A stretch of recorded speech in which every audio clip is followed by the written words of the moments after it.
ஓர் பிரபல்ய தொலைக்காட்சியில் பிரபல்ய talk show ஒன்று நடத்தி வரும் கோபிநாத் அவர்கள் மீது பாதிக்கப்பட்ட மாணவி நேரடியாக கோபிநாத் அவர்களின் பெயரை கூறி தன்னுடைய பெயரையும் கூறி ஓர் பகிரங்க குற்றச்சாட்டு வைத்திருந்தார்.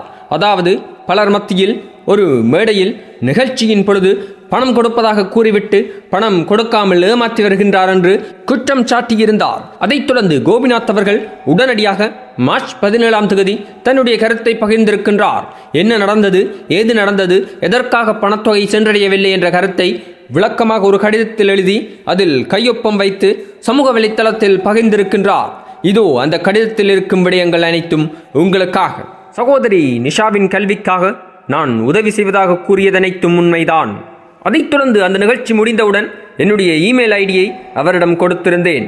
எனக்கு இமெயில் மூலமாக உங்கள் கல்லூரிக்கு கட்ட வேண்டிய பணத்தொகையின் ரசீட்டை எனக்கு அனுப்பி வையுங்கள், நான் அந்த பணத்தை கட்டுகின்றேன் என்று கூறினேன்.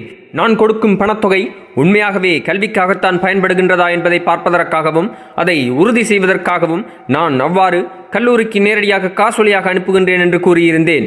இருப்பினும் எனக்கு எந்தவித அழைப்பும் வரவில்லை. அது மட்டுமல்லாமல் எனக்கு எந்த உதவியாளர்களும் இல்லை.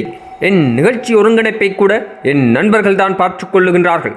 அவர்களுக்கும் எந்தவித அழைப்பும் வரவில்லை.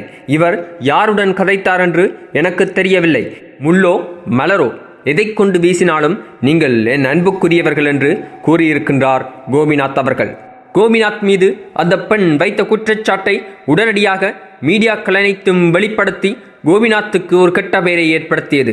ஆனால் அதற்கான விளக்கத்தை கோபிநாத் அவர்கள் கொடுத்தும் இன்று வரை பெரிதாக எந்த மீடியாக்களும் அதை பிரபலப்படுத்தவில்லை. இதிலிருந்து மீடியாக்கள் கெட்ட விடயத்தை வேகமாக கடத்துகின்றது, நல்ல விடயத்தை கடத்த மறுக்கின்றது என்ற ஒரு அதிருப்தி ஏற்பட்டிருக்கின்றது. இதுபோன்ற தமிழ் சினிமா செய்திகள் மற்றும் சூடான சுவாரஸ்யமான அரசியல் செய்திகள் என்ற அனைத்தையும் ஒரு இடத்தில் பார்த்தும் கேட்டும் தெரிந்தும் மகள இந்த சேனலை சப்ஸ்கிரைப் செய்யவும். நன்றி, வணக்கம்.